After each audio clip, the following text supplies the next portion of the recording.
Welcome to the world of the Transgo High Performance Shift Kit.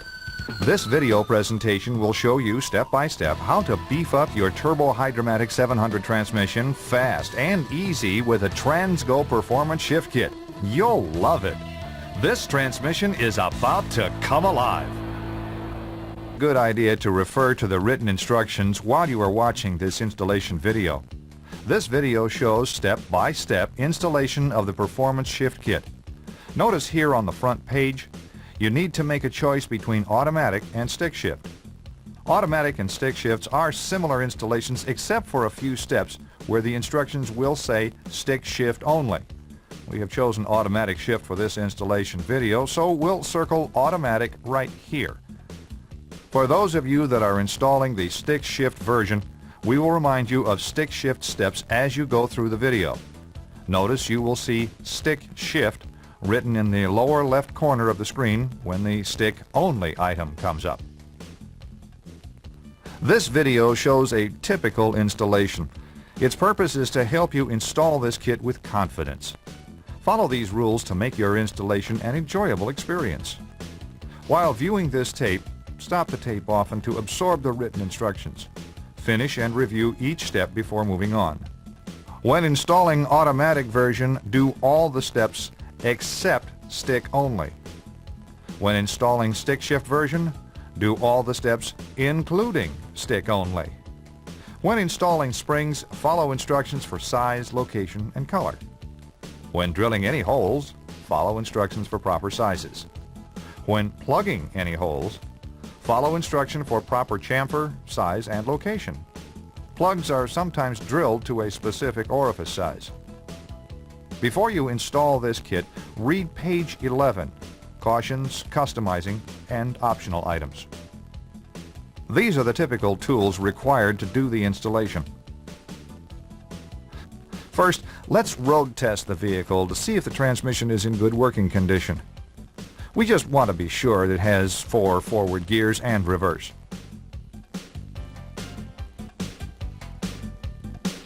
Place the shift lever in the D or third position, not the OD position. Push the gas pedal to about a quarter throttle. Feel the 1, 2, and 2, 3 upshifts.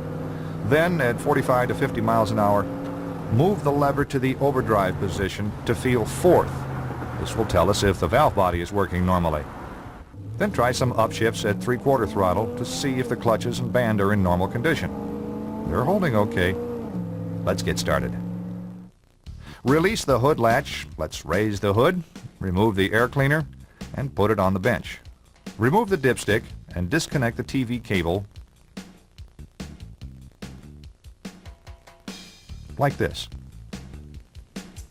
Okay, let's jack the vehicle up and support it with sturdy jack stands.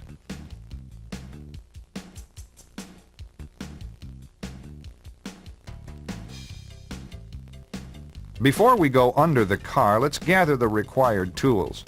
We'll need an 8, 10, and 13 millimeter socket, speed handle, long screwdriver, small screwdriver, snap ring pliers, needle nose pliers, water pump pliers, 1/4-inch punch, drain pan, and some wiping rags. Let's make sure you have the transmission that this kit fits. Notice the pan is large, rectangular, and has 16 pan bolts. Look here on the driver's side. Toward the rear, we have the governor cover. Now, toward the front, there's a vertical electrical connector, shift linkage, and a line pressure tap. This is the right transmission. Let's get going. Place a drain pan under the transmission, favoring toward the front. The transmission pan is held on with 16 bolts. If your pan bolts are hidden or too close to the crossmember here in the rear, you may need to remove the bottom rear mount bolt or bolts to gain access to the rear pan bolts. Pry up on the transmission and insert a socket between the frame and the mount. Now you can get to the bolts. With a 13 millimeter socket and a speed wrench, remove all the oil pan bolts except for one toward the rear here. Then loosen the last bolt slowly and let the oil run over the front edge of the pan. Lower the pan and lay it aside. Now let's remove the filter. If the transmission oil is still hot, protect your hands with a rag. While pulling down, slightly twist left and right until it frees up enough to be removed. Have a drain pan in position to catch the fluid that will run out of the filter and valve body. Place the filter in the transmission pan. Make sure to remove the O-ring or filter seal from the transmission case here if it doesn't come out with a filter. The transmission we are working on has an auxiliary valve body located behind the regular valve body, here. Yours may look like this, with just a plate. The kit will work with either style. Follow the instructions carefully. This pipe needs to be removed. Use a 10mm socket to remove this bolt and bracket at the front. This one here. And this small one at the rear. Now use a long screwdriver to pry down on the tube carefully. First this front end of the pipe, then the rear, until it is free. Lay it in the pan. Before removing the wiring, let's make a simple drawing showing how the wires are connected to the switches and the solenoid. Okay. Now let's remove the wiring and this solenoid. First, remove this center bolt with the big washer. Unplug the wires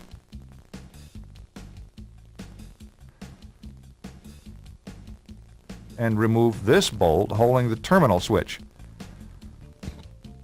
Now this bolt and wiring bracket. Finally, these two bolts at the solenoid.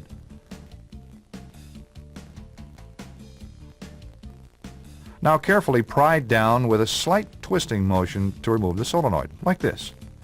Tie the wires back out of the way, like this. Now remove three 10mm bolts out of the auxiliary valve body, and then finally this 8mm bolt. Lower the auxiliary body and notice this ball here. Some models have a retainer so the ball can't fall out. Others, like ours, just sit in the pocket. Lay the body in the pan. Be sure the drain pan is in place during the valve body removal to catch the fluid that will drain from the valve body and transmission. Notice the short 13mm bolt that holds this detent spring in place, right here. Remove it now, using a 13mm socket, and set it in the pan. Okay, now we can remove the valve body. It's held in place with 17 10mm bolts. Some we have already removed. Change to the 10mm socket and remove these two bolts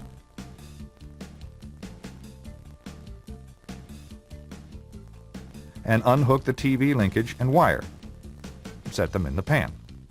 Now remove all the remaining valve body bolts except this one here at the rear. Now loosen this bolt slowly while lowering the valve body.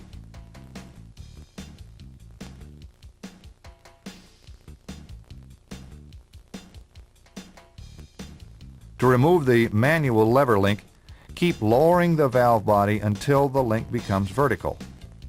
Now move sideways to slide the link out of the valve, like this. Lay the valve body upside down in the pan so it can drain. The valve body has check balls, but don't worry, the instruction sheet will show you where they go. Now let's remove these three 10mm bolts out of the second accumulator housing and lower the separator plate and the accumulators at the same time. Be careful not to lose any of the balls on the separator plate. Don't worry, the instruction sheet shows where they all go. This fourth accumulator spring and piston may come down with the plate. Okay, turn to page 2. The parts we will be removing are pictured here. Use a pair of long-nosed snap ring pliers like these and remove this snap ring. It holds the TV boost bushing in the pump. Be careful here, the parts above the snap ring are under some spring tension.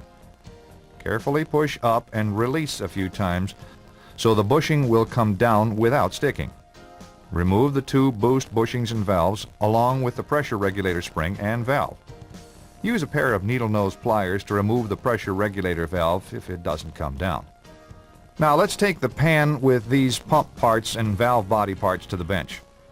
Remove the parts from the pan and organize them on the bench so you can find them as you need them. Clean your pan. Let's take a minute or two to rest. We suggest at this time to read and understand the instruction sheet on page 2. Let's turn off the tape and read. Find the original pressure regulator valve assembly. Clean and dry the pressure regulator valve. Set the spring and the other 2 boost valves aside. You will be replacing them with this new green spring and high-performance valves found in the kit. Let's follow the assembly instructions at step 1 on page 2. Okay, back under the car we go. Install the green spring onto the pressure regulator valve and push it up into the bore.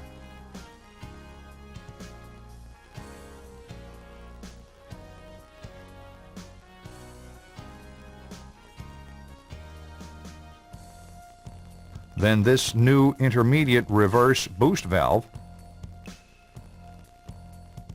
and the new TV boost valve.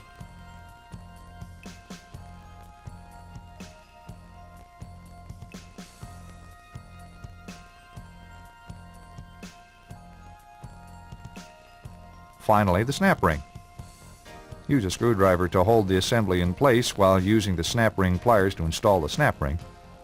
Push it up and release a few times, checking that the snap ring is seated in the groove. Double check. Like this. Yeah, that's great. If you have trouble with the snap ring and just don't have enough hands, get a buddy with a long, thin screwdriver to help you. Turn to page 3 and identify the type of valve body that you will be working on. Question: is it first or second type? If the valve body has holes A and B, it is a first type. Look, our valve body has only hole A. That's right, it's second type. With a marker, circle, it is second type valve body. For this installation, we will follow the instructions where it says second type VB. Therefore, do as it says. Do not plug any hole. Now let's go to the next page. Okay, here on page 4, let's set the valve body in the same position as the picture. There are 2 step 1s. Step 1, first type valve body, and step 1, second type valve body. For our installation, we will follow the instructions for step 1, second type VB. Circle it here. With a center punch, make a dink about 1/8 of an inch down from the top of this partition, here. Now, following the instructions, drill a pilot hole through the partition and then enlarge it with the proper size drill bit. That's it. Step 2 on this page is for stick only. Notice the stick shift sign at the lower left corner of the screen. Let's go to page 5. Look at the top of the page. We will be removing the TV valve train and installing the parts as shown in A, B, C, and D. First, let's start by removing this roll pin. Use the roll pin extractor from the kit. Read this small paper on how to grind the extractor to fit the roll pin. It says to grind a taper like this. The instruction sheet also shows how the tool extracts the roll pin. It works like this. Enter the tapered end of the tool into the pin and wedge it into the bore. Now turn clockwise while pulling slightly upward until it comes out. Now pull the TV plunger outward. The bushing will come out with it. If needed, use a rag and a pair of pliers and grab the plunger like this. And use inertia to remove the plunger, bushing, and spring. If you make a burr on the plunger, remove it with a small file. The plunger must slide freely in the bushing. Before we go any further, look here on the end of the plunger. If the plunger has a number 93, stop. Valve bodies with a number 93 plunger were only first-type valve bodies originally used on some 4-cylinder and inline 6-cylinder applications and are not suitable for performance modifications. Yet another valve body that has no number or a number 94 on the end of the plunger. Don't let this scare you. There were very few of these made. Look, our plunger has a 94 on the end, so we will use the new TV valve and parts furnished. Use the roll pin extractor again and remove this roll pin here.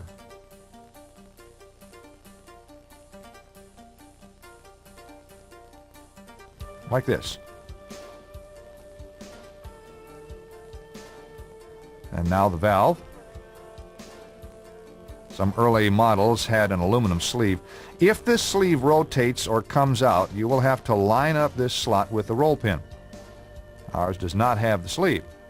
Clean the bore, turn the can over, and it'll blow dry. Now let's assemble and install the new system. Make sure the brown spring is seated into the new TV valve like this, and be sure the tapered spring is on the valve. Small end first. It is snug on the valve. Now install the valve into the bore.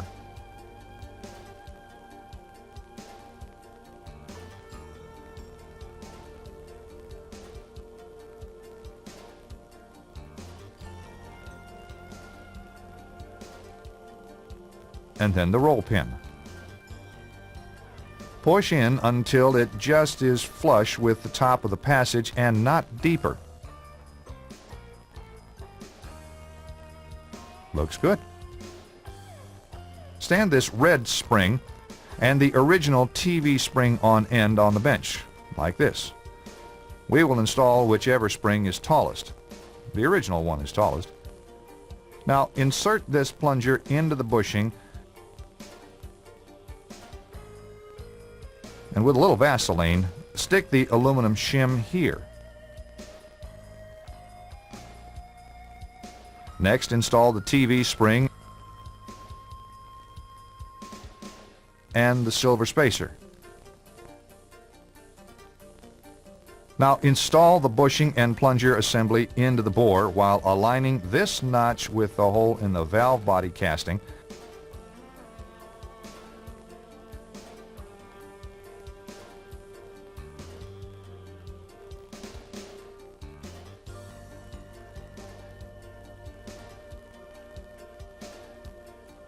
And install the roll pin.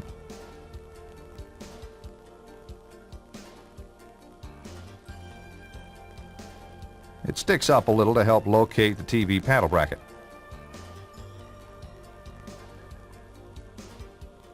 Let's work the plunger and look down at the TV valve and see if it's free. Notice when the plunger is pushed in flush with the outside edge of the sleeve, this brown spring is almost bottomed. You should see 1 to 1.5 spring coils sticking out of the valve. It looks good. Let's go to step E and remove the barrel type retainer by wedging it up with a small screwdriver.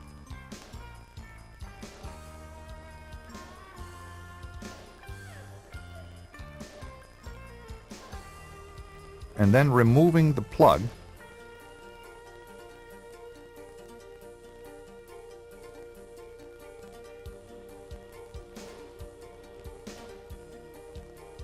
Valve,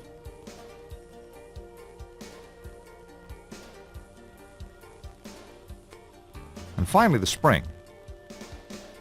Clean and dry the bore.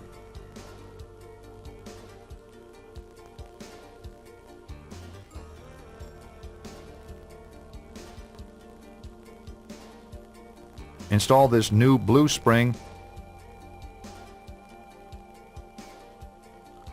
and then the valve,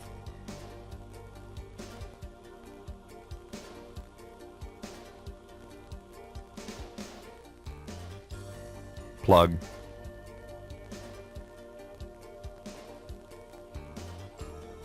and retainer.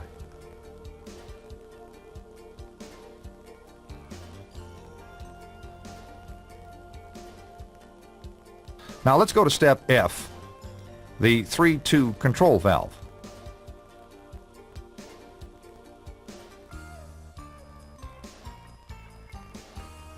With the nail furnished, push in on the roll pin, remove it, and discard the spring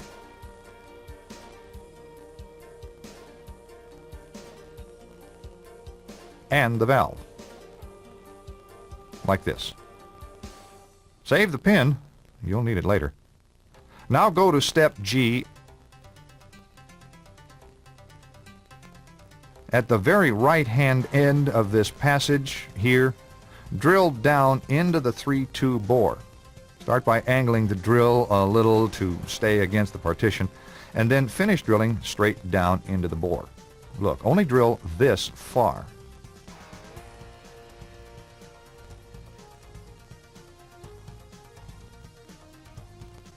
Now we will move 2 passages to the left to this rectangular passage. At step H, read the instruction and be sure you have the proper drill bit.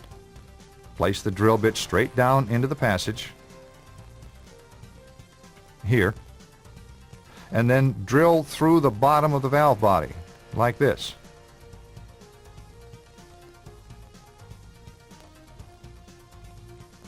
With a pocket knife, small file, or some fine emery laid over a pencil, deburr the 3-2 bore, like this.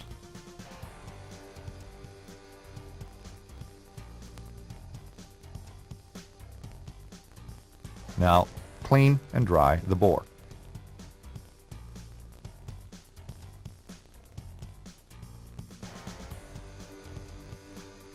Now let's go to step I.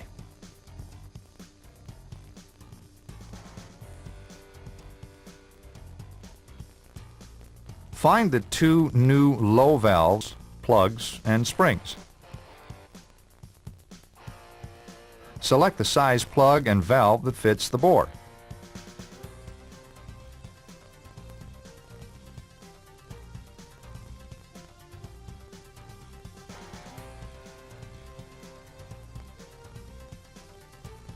The white spring is used with the large valve and the yellow spring with the smaller valve. This valve body took the small valve, so we will insert the yellow spring into the valve and then install the valve like this.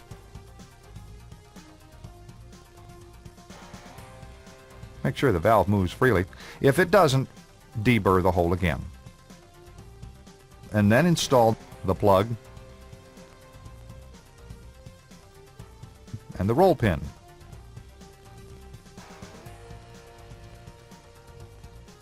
Like this. Step J applies to first type valve bodies only. Since ours is a second type, we won't do anything. Clean and dry the entire valve body.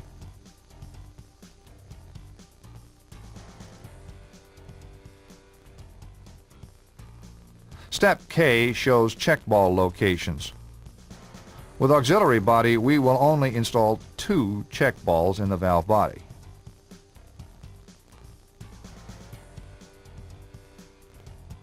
Here and here. That's it for the valve body. Set it aside for now.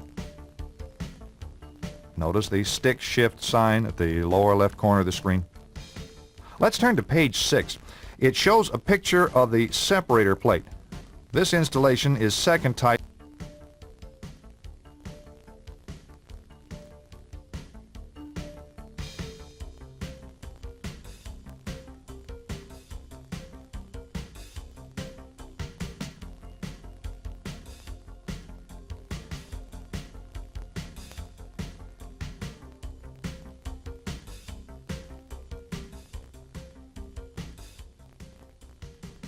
So let's circle hole 5 here, hole D here, and hole F here. Our plate does not have hole 4, so we will only have 3 holes to plug. Turn a large drill by hand on these holes on both sides of the plate to put a small chamfer on them.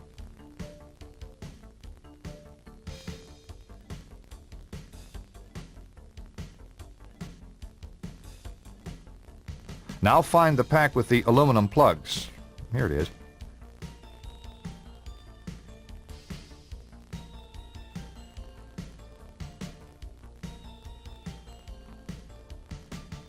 Place the separator plate on a cement floor.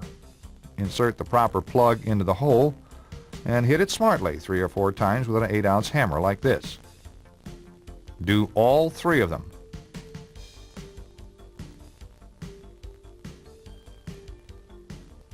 Looks good. Now file the plugs flush on both sides of the plate.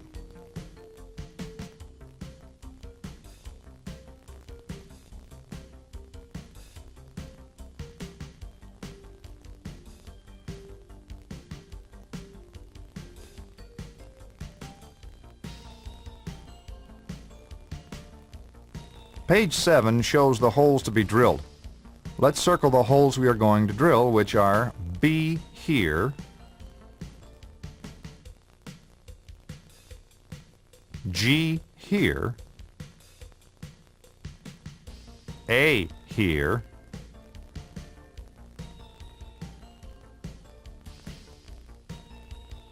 C here, E here.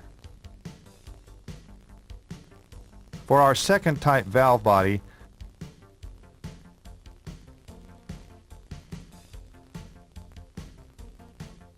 D should be plugged here. If your plate does not have hole G, you will have to make a hole G by using the teardrop in the gasket for a guide, like this. Center punch a dink toward the small end of the teardrop, like this.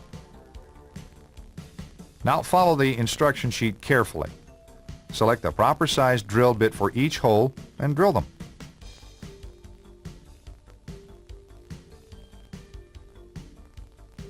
If hole B is already bigger than the suggested drill size, don't worry about it.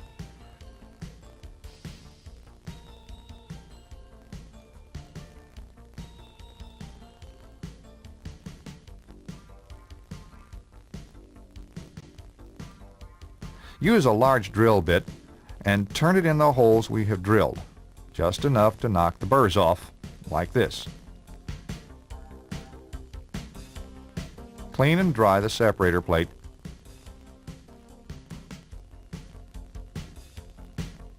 And lay it aside. Notice the stick shift sign at the lower left corner of the screen. To make sure we get the gaskets installed correctly, let's set the valve body on the bench in this position. For our installation, we should have 2 check balls in the valve body, here and here. Locate the 2 valve body gaskets. They should be in the box. Set the separator plate on the valve body like this. Use a small amount of transmission fluid and oil the separator plate. Find the gasket with the letter C cut in it here. Lay it on the separator plate. Now turn the plate and gasket over it like this and oil this side. The other gasket should have a VB cut in it here. Lay the VB gasket in place like this. Now turn the plate with both gaskets over again and position it correctly on the valve body. Page 8 shows us where the check balls are to be installed. For our installation, we will use 4 check balls on the plate. Following the instructions, let's put some Vaseline on the check ball locations. Here, here, here, and here. And install the 4 balls. 1, 2, 3, 4. Carefully set this assembly aside for now. We'll install it later. Notice the stick shift sign at the lower left corner of the screen. We need to go back under the car again. Let's take the pan with us to catch the parts we are going to remove. Find the second servo piston cover. Look, here it is right here. While prying in on the cover, use the small screwdriver to remove the snap ring. Look, pry it out here. Ah, there it comes. This piston has some spring tension on it, and the cover will move outward some. You can see the edge of the O-ring keeping the cover from coming out. At this slot in the case, we can get hold of the O-ring using our ice pick or scribe. Now pull downward while turning the cover with a pair of pliers. Pull on the O-ring until the cover comes out easily. Now remove the entire assembly. You may need to remove it one piece at a time. Put the parts in the pan. Take the parts to the bench. We will need to disassemble this component. Remove this E-clip here and take it apart.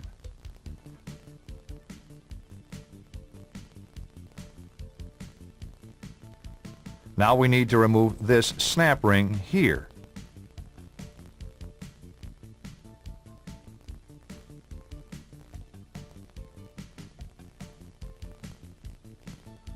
The retainer and the cushion spring. Let's discard this snap ring, this cushion spring, and the old second piston and the housing. Clean the rest of the parts and dry. Install the steel retainer on the pin. It goes like this. Then install 3 thin and 3 thick washers. Now find the new second piston and housing furnished. Make sure this small sealing ring is in place. Install the large sealing ring on the second piston. Use a little Vaseline to keep it in the groove and to hold the ends together.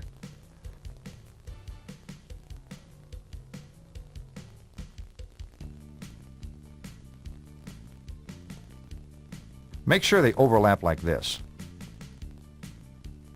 Next, find the large red O-ring and install it on the second housing like this. Use a little Vaseline and lube the O-ring and sealing ring. Now place this assembly on the pin. Do not install this spring, washer, and E-clip yet, but put them in the pan. Place the original return spring on the tapered end of the pin. Now put all the second piston parts in the pan. Find the fourth piston. Make sure the sealing ring is in place and set it in the pan. Take this new yellow spring, the large blue O-ring, the cover, and a fingerful of Vaseline. Put them in the pan also, and let's go to the trans. Be sure the return spring is on the pin. Insert the pin into the case. The 3 thick and 3 thin washers should still be in place. Now install the second piston and housing with the chamfer inward onto the pin like this. Then install the cover without the O-ring. Push the cover in and try to install the snap ring. If the snap ring goes into its groove, that's just fine. But if it will not go in, then remove the cover, the housing, and the piston. Remove 1 thick washer and put it back together and try the snap ring again. You may need to do this a couple of times until you can just barely get the snap ring installed. With the snap ring installed, go to the opposite side of the transmission and reach in through this hole with a thin screwdriver to check for band clearance. You must be able to wiggle the band easily front to rear 1/16 to 3/16 of an inch. The drum will move some, so be sure the band is moving back and forth on the drum. If it seems too snug, remove another thin washer. If it seems too loose, just slops around, add a washer. Ours looks good right now. Remove the snap ring and cover. Leave the rest of the parts in position. Next, install the small spring and washer on the pin. Compress it and install the E-clip. like this.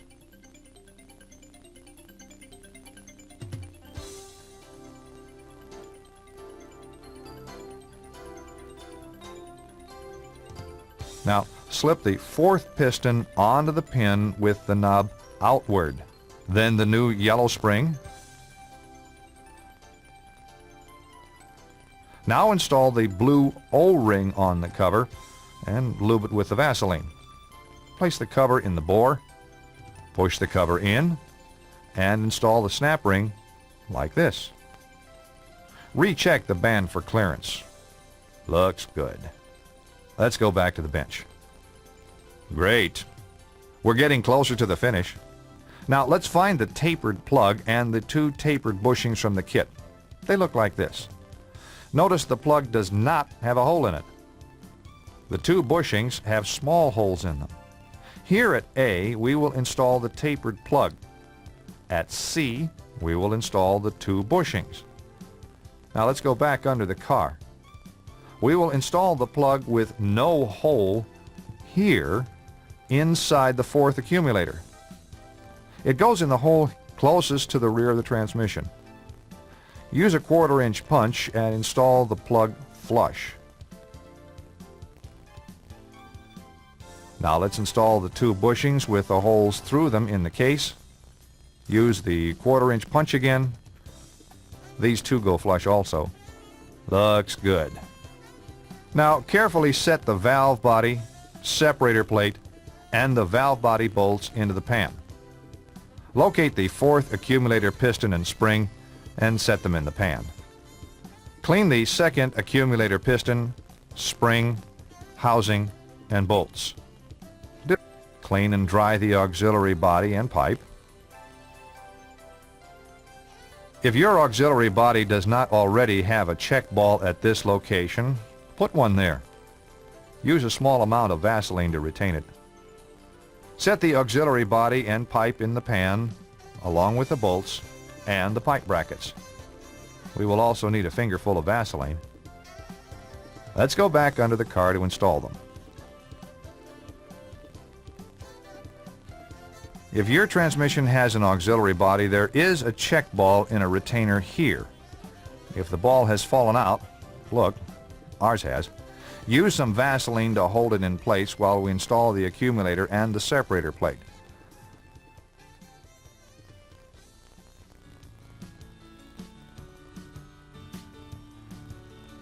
Assemble the fourth accumulator like this. Piston first. Make sure the tabs are down.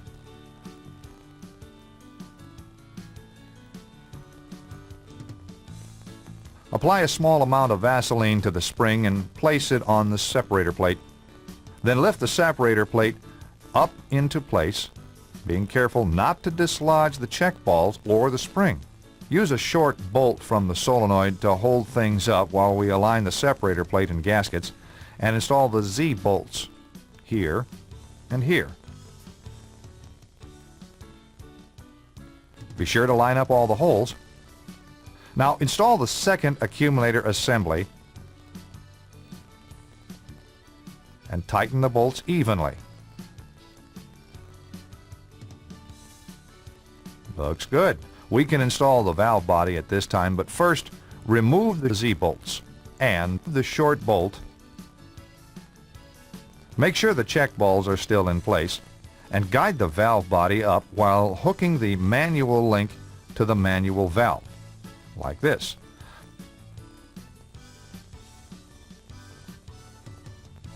Push the valve body up into place while installing the valve body bolt here toward the center, hand tight.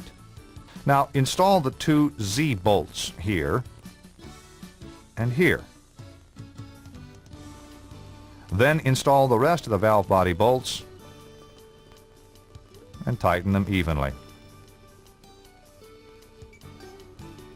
Now install the auxiliary body.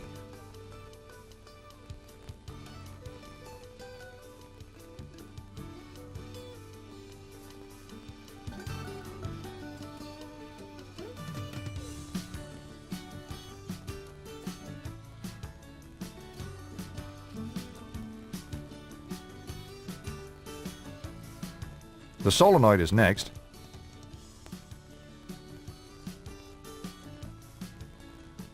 It's held in place with 2 short bolts.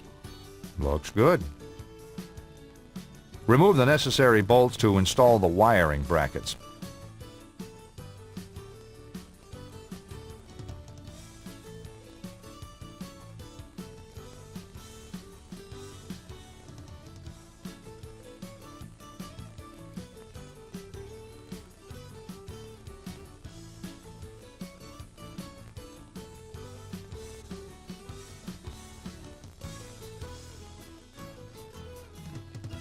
Now reconnect the wires.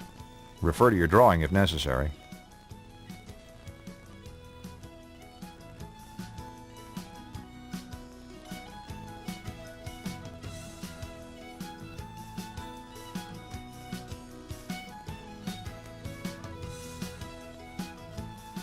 Install the auxiliary body tube next. Front goes in here, and the rear goes here. Carefully tap it into place. Install the retainer here at the rear. Remove the 2 bolts where the pipe brackets go and install the brackets.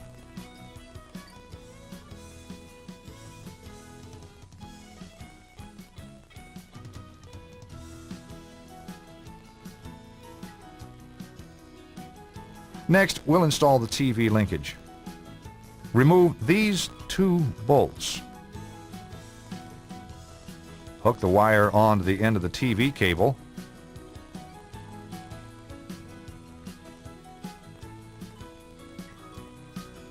And then onto the linkage like this.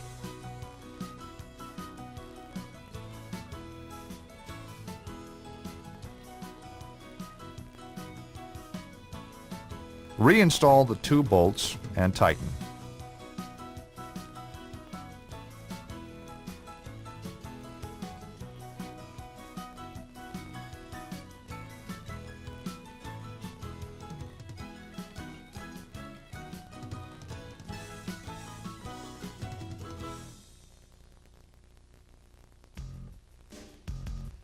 Oops, almost forgot the detent spring and bolt.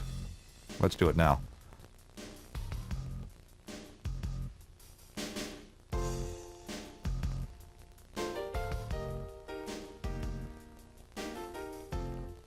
Now recheck all the valve body, auxiliary body, and accumulator bolts. Make sure they are all tightened evenly. If you have any doubts about your work up to this point, double check it now. Let's go topside and hook up the TV cable.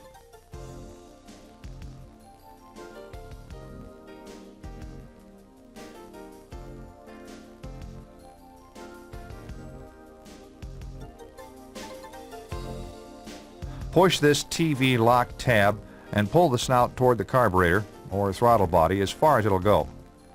Get a buddy to floor the gas pedal from inside the car. Have him still hold the pedal floored, depress the TV lock tab, and slide the snout away from the carburetor or throttle body firmly until it stops. Release the tab and let it lock. This is maximum TV. While the gas pedal is being held to the floor, go back under the car to see if the TV plunger is fully depressed. This lever will be against the bushing right here. Looks great. Let's make a hacksaw mark or a knife mark here so we will have a reference point for the TV adjustment. This TV adjustment is critical to the life of your transmission.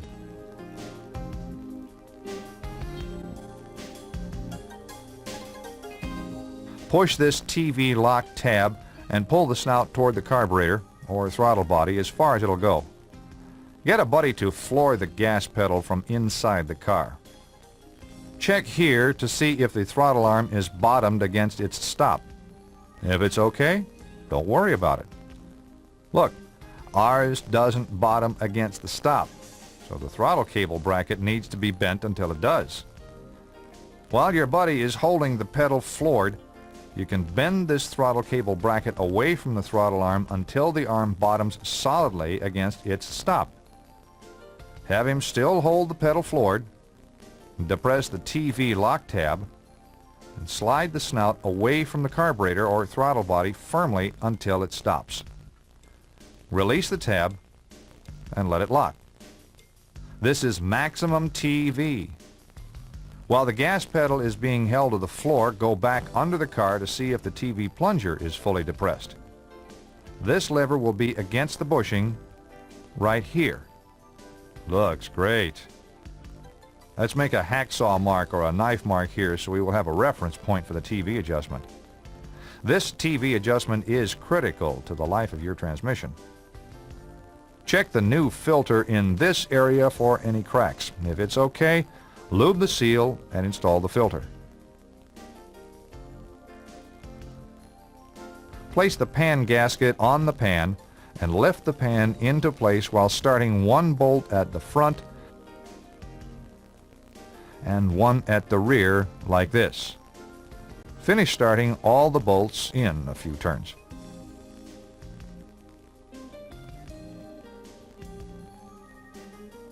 Now tighten all the pan bolts with a speed handle evenly. Double check each bolt.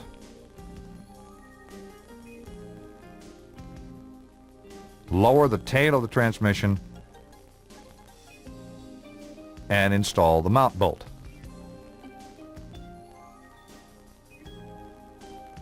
Install the air cleaner.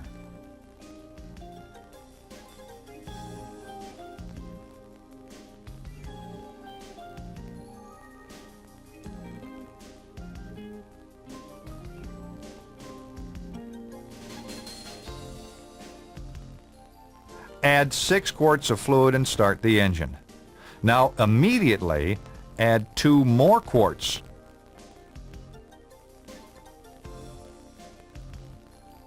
And check the fluid level. Look, it is still about a pint low. Let's add and recheck.